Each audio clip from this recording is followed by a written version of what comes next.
Hello, and welcome to the Get Empowered podcast. Your host, Erika Vichcales here. I'm really excited to dive into today's episode. Thank you so much for tuning in. So first, I'm going to share what I'm grateful for today. I'm then going to share something I'm currently loving, which happens to be related to the health and fitness field today, something I've added to my routine that I'm just obsessed with. Then I'm going to dive into today's topic, which is going to be all about the societal pressures that we currently face, as well as this timeline that seems to be placed on today's youth, the society as a whole, and kind of saying, fuck that, because fuck that. I had it triggered in me kind of recently, so I wanted to talk about the topic and just see what y'all's thoughts are. And then, of course, we are going to end with a chakra card reading for a card that I pulled for the collective. So let's dive in.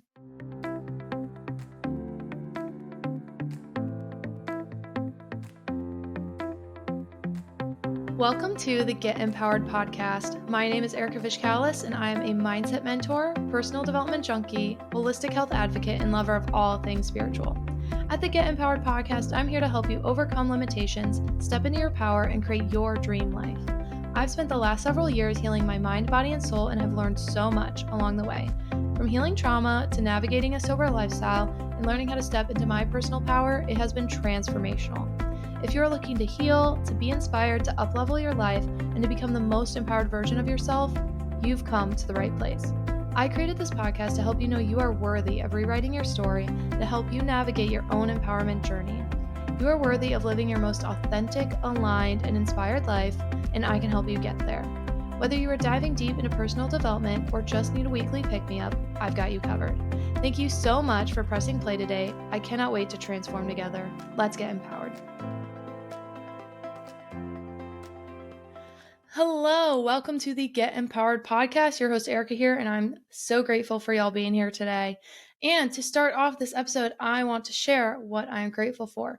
This week and right now, today, I am just so grateful to live in an area where a lot of different musicians stop and have concerts. It sounds a little silly, but growing up in the Detroit area, I was spoiled and I was in a place where a ton of people would stop and tour. Different musicians. I grew up going to a lot of concerts, mostly rock concerts, to be honest, and I loved it. Some of my core memories with my dad, great time. And I really haven't been to a concert since the vid. It was Jason Aldean. Yeah, I think the last concert I went to was Jason Aldean in Detroit at DTE, which is an amazing venue. If you're in Michigan, go to DTE. It's, or also known as Pine Knob. But I think most of the time they advertise it as DTE now. Great venue. But I am so grateful that I live in Phoenix now, where they also have a lot of concerts, and I scored tickets to one of my favorite artists. She's up and coming, so they weren't ridiculously priced, and I do think it's a bit ridiculous how expensive concerts are nowadays. Like, it's insane to me, depending on the artist. But I got tickets to Megan Maroney. If you do not know her, look her up. I'm obsessed. I basically jam out to her songs constantly. Like her song Hair Salon, I literally know by heart, I think, and I sing it all the time just while I'm doing literally whatever. So I'm grateful that I live somewhere where I can see some artists. You know, I know Taylor Swift was just here. It's where she kicked off her tour. Morgan Wallen's going to be here, but I wasn't able to score those tickets, which made me a little sad. But also when I saw the prices, I was like, that's literally insane. So, you know, I am still of the era where you could get $50 fucking concert tickets. So when they're like 300 a pop, 1,000 a pop, I'm like, that is just wild to me. Unless you're like VIP, that's insane. But whatever, to each their own. So I'm glad I was able to get concert tickets. And actually, I think Jason Aldean is also going to be here in October. So I might go to 2 concerts in October because I love Jason Aldean. He puts on an amazing show. If you like country, guys, like one of the best concerts I've been to ever, hands down. Okay, so now what is something that I am loving for this week? As you guys know, I drink a lot of water. And I don't know if you saw the Stanley craze where tons of influencers and people were buying these like $100 fucking water bottles, the Stanleys. I know originally the price was like in the 60s, which is pretty standard for a large tumbler that lasts like all day, like keeps water cold all day. Like I have Yetis and Hydro Flasks and stuff. but the Stanleys took over the internet. And I, not gonna lie, I kind of had FOMO and I wanted one. But because when I kind of figured out what the fuck they were literally going for $100 plus. And I was like, I am not about to pay $100 plus for a fucking water bottle. So I treated myself to this Simply Modern tumbler. It's like a Stanley dupe. I really like it. If you're watching YouTube, you're seeing me show you. I got the like lavender color. It's great. Keeps me hydrated. I love it. And it's kind of heavy, but I like the handle. The handle makes it so much easier for my walks with the dogs in the morning. So just going to set that down. It's kind of heavy, as you probably heard. But I really like it because it has a handle. It's 40 ounces. And I try to drink a gallon of water a day, or currently I am. I'm being very strict about it. So a gallon of water would be what, 128 ounces. So I just need to drink 3 of those and then 1 more glass of water, and I'm good to fucking go. And people are probably like, okay, Erika, why does it matter? It's just a tumbler. Okay, let me tell you. I personally don't know the science behind it. I feel like there has to be some sort of like science behind this. But one, when I have a larger water bottle, I drink more water because I just see it as like one big water bottle, you know? And so if I don't have to fill it up as many times, that for whatever reason allows me to drink more water. It makes no sense. It's probably stupid as fuck, but that's just the reality. Also, I drink more water when I have a straw. Why? I don't know. I'm sure there's some reason there, but I always drink more water when I have a straw. So I love when I have straws. I had the Hydro Flask, or I still have the Hydro Flask, like a 40-ounce Hydro Flask, and I did like that. Here's why I was looking at the Simply Modern tumbler or the Stanley tumblers, was because honestly, it didn't have a handle or anything. So it was one fucking heavy. It was a big ass metal water bottle, and it was hard for me to carry on my walks with the dogs every morning. So part of my morning routine is I walk for 45 to 60 minutes with the dogs in the morning. And I try to finish drinking a water bottle by the end of the walk so that I've started my day before coffee with 40 ounces of water. It's really good to hydrate before you have coffee. It's really good to start your day hydrated. So I really like that. But I've noticed I drink more water now, and I've noticed that the handle is just so much easier to carry, especially because it is heavier. Now, of course, these metal tumblers do tend to like scratch. So I have a couple little scratches in there because I'm clumsy and I drop shit constantly. That's just who I am as a person. If you didn't know, now you know.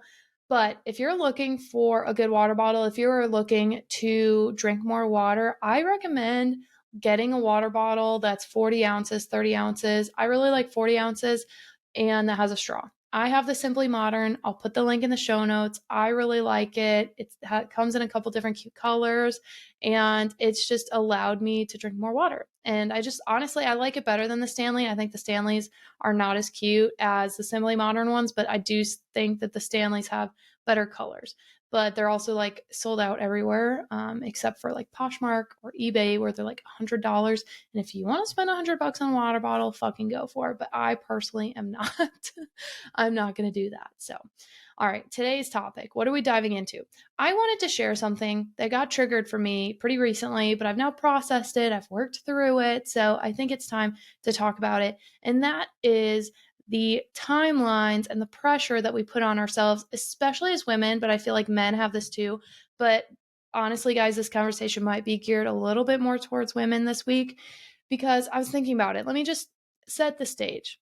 Okay, I'm 29 years old, not married, not engaged, don't have kids. Who cares? Realistically, who cares? But it's very easy to get into the comparison trap, right? Like a ton of my friends are married, a ton of my friends are having kids. And, you know, as women, we're kind of told that, oh, the biological clock is ticking. Once you're 30, you're fucking old. And once you're 34, you're going to have a geriatric pregnancy. And it's like a big scare tactic, to be quite honest. Even though I know, of course, there's science there. I understand that, like, if you have a pregnancy a little bit later, there's increased risk, or you may not be able to get pregnant, blah, blah, blah. Okay. But I just have been kind of struggling with this concept of these perceived timelines of why haven't you accomplished this yet? And I have talked to my therapist about it a handful of times. And something he brought up a while ago, which I think was kind of interesting, was, well, I did also go to grad school. And he was like, the longer you're in school, it tends to push back these life milestones. And he has a PhD. He was like, my wife and I got married like later in life, had kids later in life. And that tends to just happen when you go into higher education. So I know that's part of it. But I just was thinking, like, why do I actually fucking care? Why do I care? Why do I care about I don't have XYZ thing yet? And who knows, maybe I never will when I'm happy. Like I am happy. You heard my podcast episode potentially with Kyle and I, and, I love our relationship. I love where we are. We've been dating for what, just over a year and a half, and I'm very happy. And I know that every person's timeline is different. So why do I care so much about society's timeline? That's a great question. And I think it's partially because for me, I just really struggle with like, I'm not good enough. Or, of course, I think a lot of us have this like fear of missing out.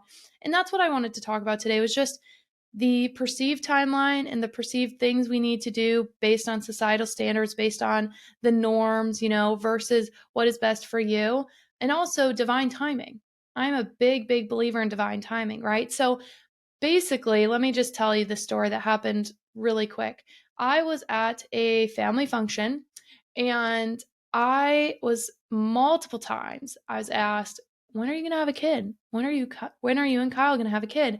And jokes were made about it, things were said, and it wasn't just once or twice. I mean, it was like 5 to 10 times.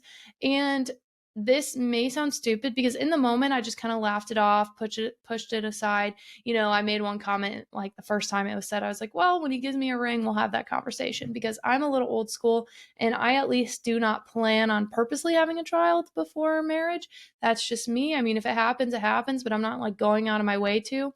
And I was just getting very activated by these comments, partially because I just think as a society, we do not value women unless they fucking do certain things. And I think that is just utter bullshit. So, gonna say that, okay, first off, I'm gonna say that I was getting so frustrated because I'm like, I have more value than the fact that I am potentially able to bear a fucking child. Like, just because I don't have a kid doesn't mean I don't matter.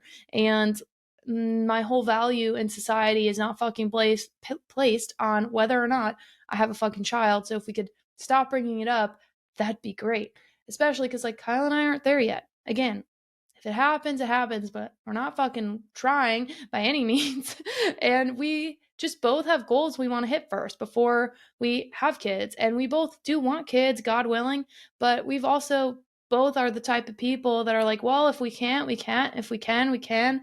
Cool. We're going to just roll with the punches, see where life brings us, and go based on whatever timing works for us, right? For all these big milestones, marriage, engagement, kids, everything, business, like everything. We just are rolling with it. And I'm a big believer in, everything happens when it's supposed to. And I'm a big believer in, whatever challenges I'm meant to face, whatever things I'm supposed to experience, I'm supposed to experience. So, for example, one of my big insecurities is, okay, Erika, you're getting close to 30. If you wait too long to have kids, you're not going to be able to have them, or maybe you won't be able to have as many as you want. Or what if you struggle with infertility? Because, like, you don't really know until you start trying. And like I said, I'm not fucking trying. So, you don't know these things until you're presented with them. And what if that happens? And what if this picture I have that I want for my life doesn't come about? And I just know that I need to remind myself, well, then that is how it's meant to be. If I'm someone that's meant to struggle with fertility, then I'm meant to struggle with it. If I'm someone that's not meant to struggle with it, then okay, great. If I'm someone that's supposed to get married later in life or have kids later in life, so be it. If I'm someone that's not supposed to have kids, then so be it. And it's one of those situations where sometimes I wonder, is this something that I am stressing over, or is this something that I feel pressured into and thus am stressed? Does that make sense?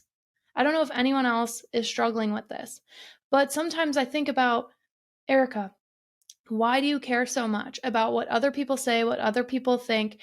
And, even so Kyle kind of made a joke when these things were being said. He was deflecting and he goes, oh, well, we might just be dinks. I don't know if you've heard of the term dink, dual income, no kids. He was just joking about it. And again, we both want kids, but like, we don't want them right now. So he was joking. He just made a joke to kind of stop the conversation from happening. He's like, oh, well, we might just be dinks. And someone was like, oh, well, Erica, I guess you're going to have to quit your job, because then you won't have a dual income. And I was like, oh, that's fucking sexist.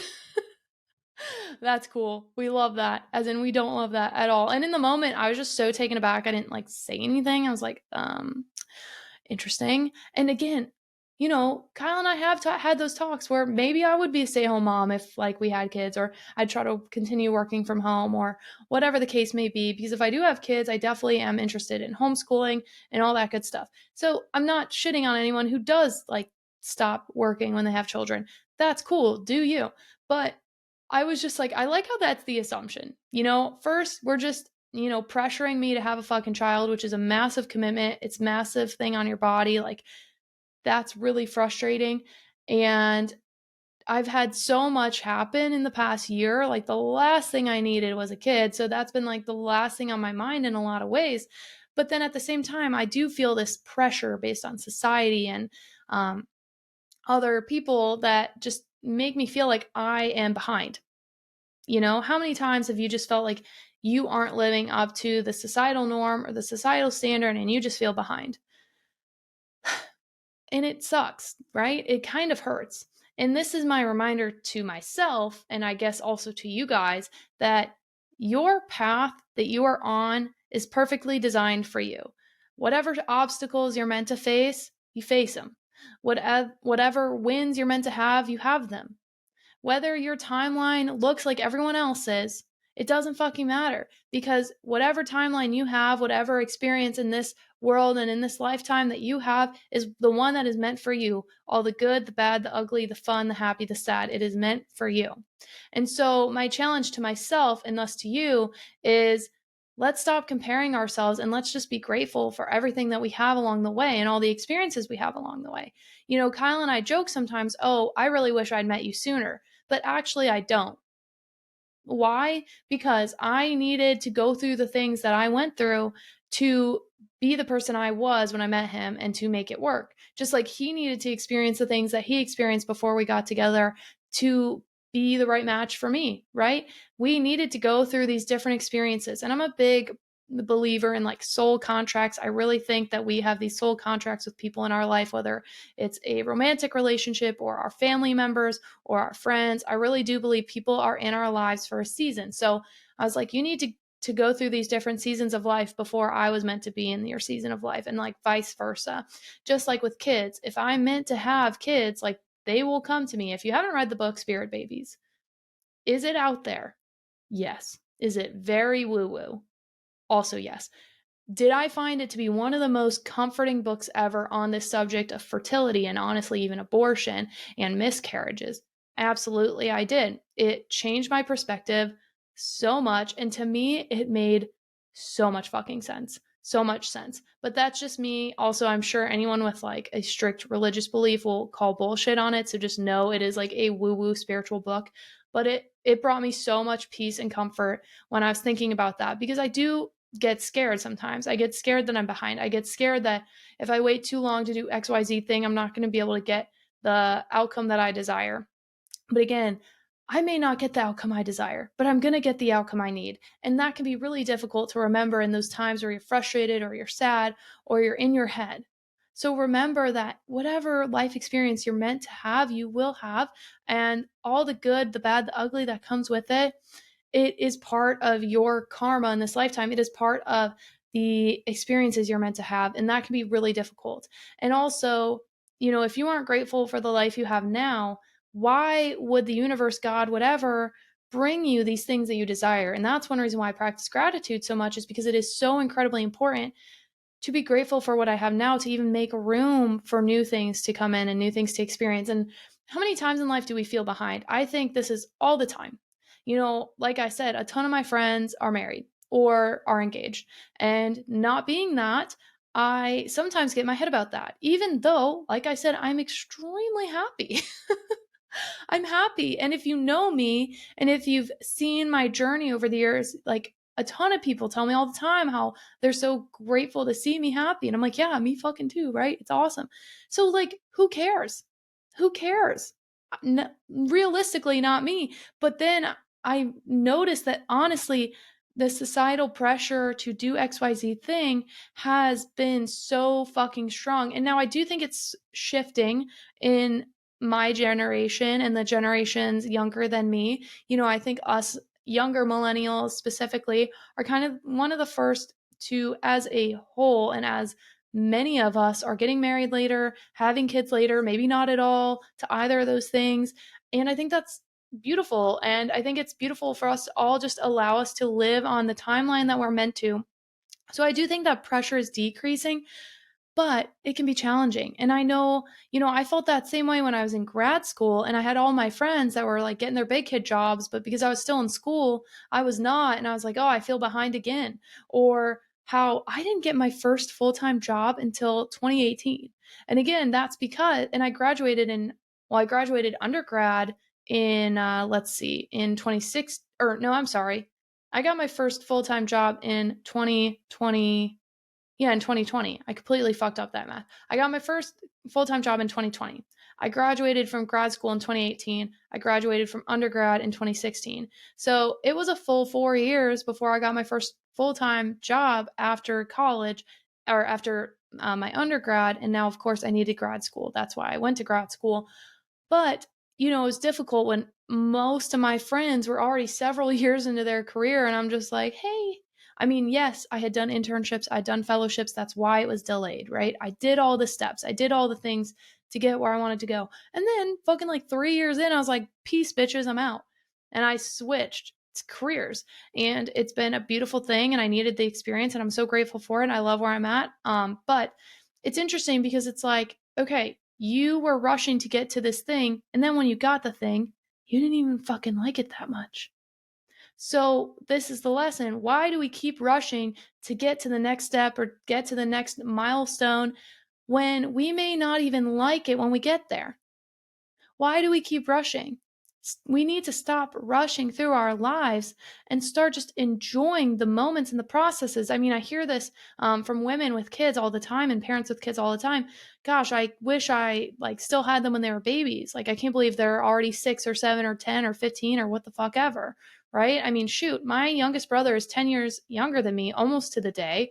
And I cannot believe he's a freshman in college this year. I'm like, where the fuck is the little 7-year-old that I once knew and loved? Because that's when I moved out of the house, was when he was 8 years old, right? Because again, we were 10 years apart. So it's just crazy to see, and it's crazy to watch him grow up. And that's where I'm like, Erika, stop rushing through your life. And this is something I've been practicing, and I encourage you to practice too. Someday, God willing, universe willing, if I do have children, I'm going to look back on this time and be like, remember when you got to be super selfish with your time and not have to do anything for anyone else and you got to just do whatever the fuck you wanted? Like, I know I'm going to miss this period of my life at some point. So why am I constantly trying to rush the next thing, the next milestone to get there versus just enjoying the present? And this is where I'm kind of thinking I need to reread the book, The Power of Now by Eckhart Tolle. It's a very good book, but I read it many years ago. And it was one of the first books I read that really helped my spiritual awakening quite a bit.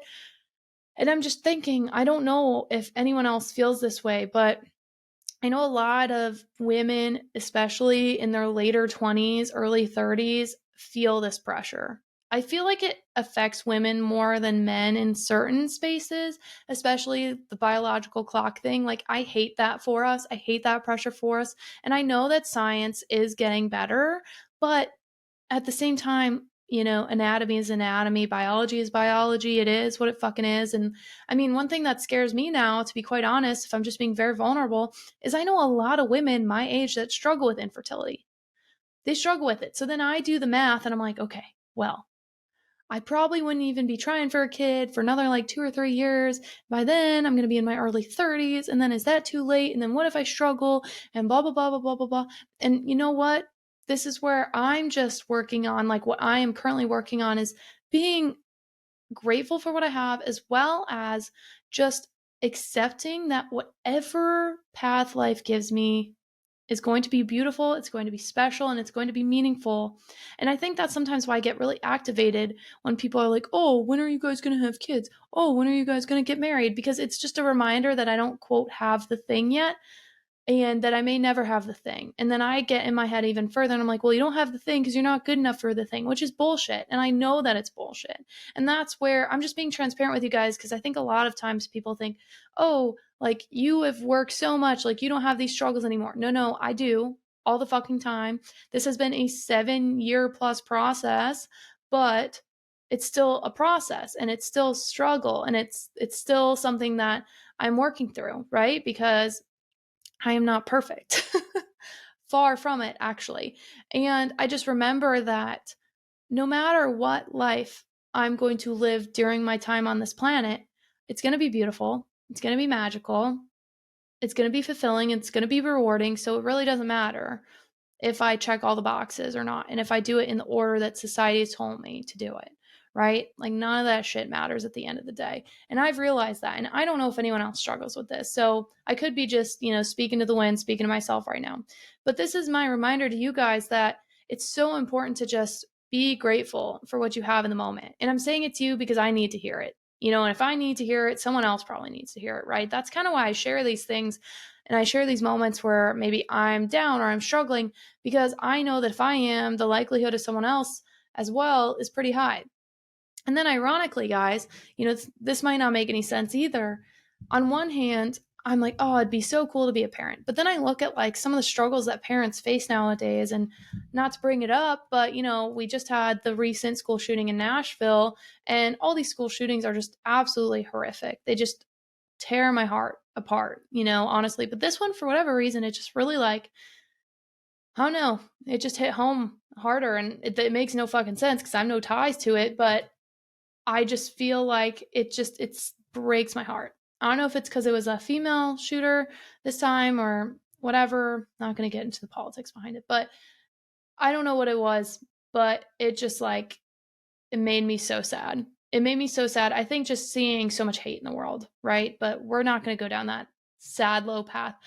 But then I think about, okay, Erika, think about what it's like to be a parent right now. I hear all the time how difficult it is in today's society to be a parent, with everything that's going on in the school systems, with people not feeling like it's safe to send their kids to school, which it's probably not, realistically. Thus why I want to homeschool if I have kids, or at least at this point. I don't even know if it's feasible, but whatever. Cross that bridge if I ever get there. But what I'm saying is, I need to be grateful for where I am right now, because I don't know what the next phases of life are going to bring. And I need to, one, make room for them. I also need to not rush my way through life. And I think a lot of us do that. We want the next thing, especially like, for example, when I was in school, I just wanted to graduate so I could get the fellowship, so I could get the internship, so I could then get the job and then have the big girl job and then move up the ranks in the big girl job. But that didn't actually bring me any fulfillment. So I worked so hard for this thing, and I realized that at the end of the day, I should have just been more grateful during the journey, and I should have just enjoyed the journey more and been more present. So I guess my challenge for myself, and a challenge for y'all on top of that gratitude component, is just being present in your life, being present for yourself. Because honestly, at the end of the day, like, we never know how long we're going to be here on earth. We never know what obstacles are going to be like put in our path, and we never know what our life is going to turn out to be. So we might as well enjoy the fucking ride. So that's just something I've been thinking about. I don't know if this resonates with anyone. I don't know if this was boring as fuck. Sorry if it was. But I just think that sometimes, especially women, we tend to struggle with this timeline that society has put us on. And I think what's really cool about a lot of people waking up and escaping the matrix, and these younger generations really not giving any fucks, which kind of terrifies me, but I also am here for it and I love it. I love it. I really do.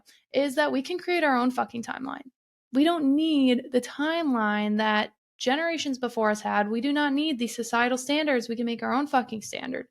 We can be the creator of our own life. And how fucking cool is that?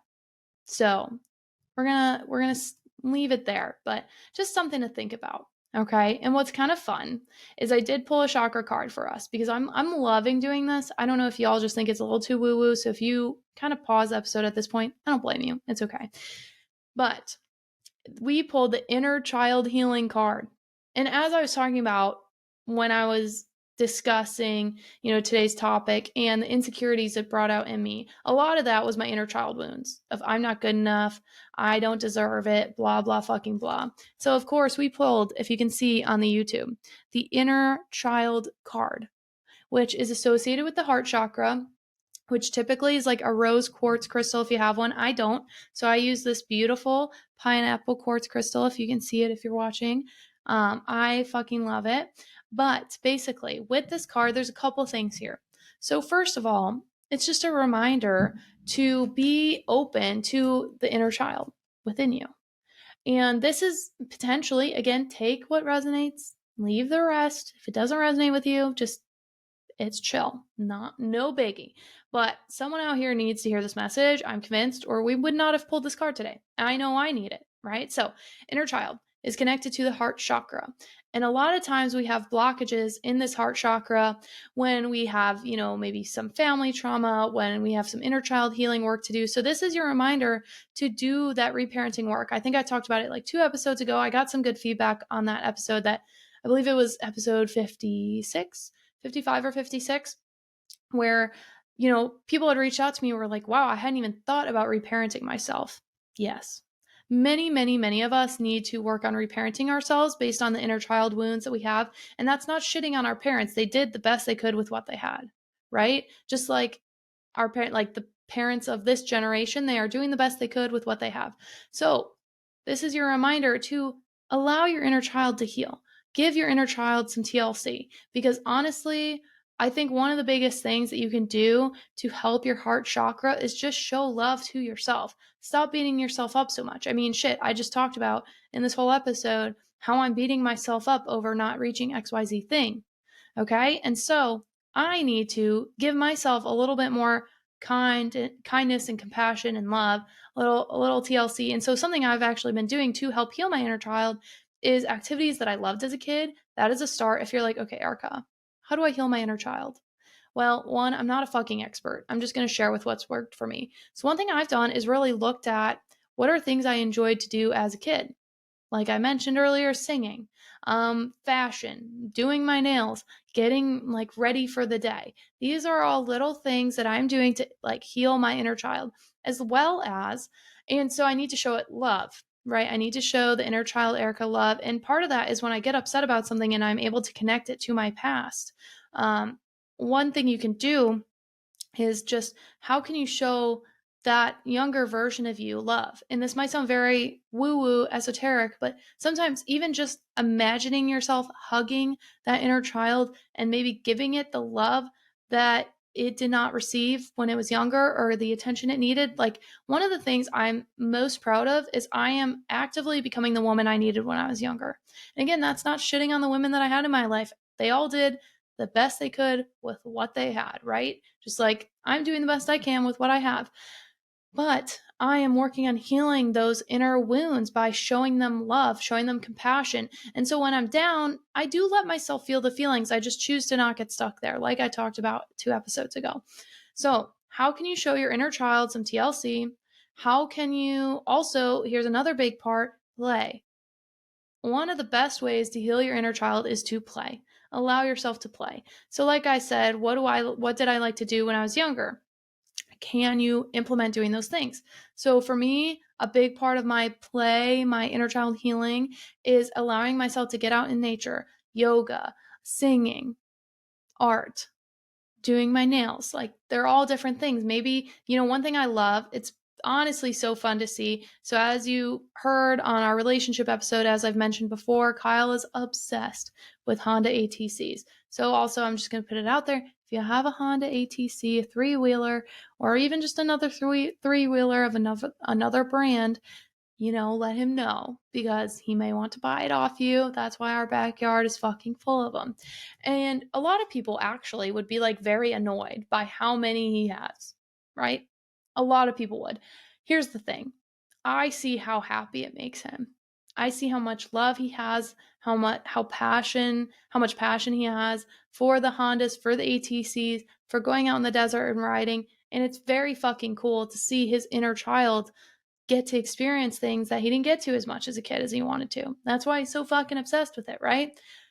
And just like he likes to see me do things that I used to love to do as a kid. And it's just, honestly, when you see someone else doing it, it just inspires you. So this is my reminder to you. This is your sign. Do some inner child healing. Maybe look up ACOA. Maybe look up reparenting. See if you need to get into a more active community to work on these things. If the wounds are really deep, you might, and that's okay. There's no shame in that. I mean, I think that me being in those communities has helped me the most in my growth and allowed me to really dive deeper and heal on a deeper level. So inner child healing. If you want to meditate, I would work on the heart chakra. You can look up like heart chakra frequencies on YouTube. You can look up heart chakra meditations. You can just meditate with like a rose quartz crystal. Like I said, I have a pineapple quartz crystal. So yeah, that's today's episode. Thank you guys so much for tuning in. It's been really fun. I'm enjoying this change up in how I'm doing things. I like sharing things I'm grateful for. I'm loving sharing the chakra cards with you. I'm loving sharing what's just on my mind and on my heart. So thank you all so much for listening. Please give me your feedback. Tell me what you're grateful for. Tell me what you're loving. If you try any of my recommendations, let me know what you think. Let's let the pod squad know. So thank you so much for listening, and we will call it a day. I'll talk to y'all next week. Do not forget to stay empowered. Thank you so much for tuning in today. I'm so grateful for each and every one of you for taking the time to be a part of our Get Empowered community. Don't forget to check the show notes for the resources I shared in today's episode, and of course, to connect with me on social. You can find all of our offers and community links at empoweredwitherika.com. I always love hearing from you, so don't forget to rate, review, and subscribe, and tag me with your biggest takeaways from today's episode. Let me know what you loved and what you want to hear more about, and share it with someone who you think would love it too. I cannot wait to share more with you. I'll see you next week, and don't forget to stay empowered.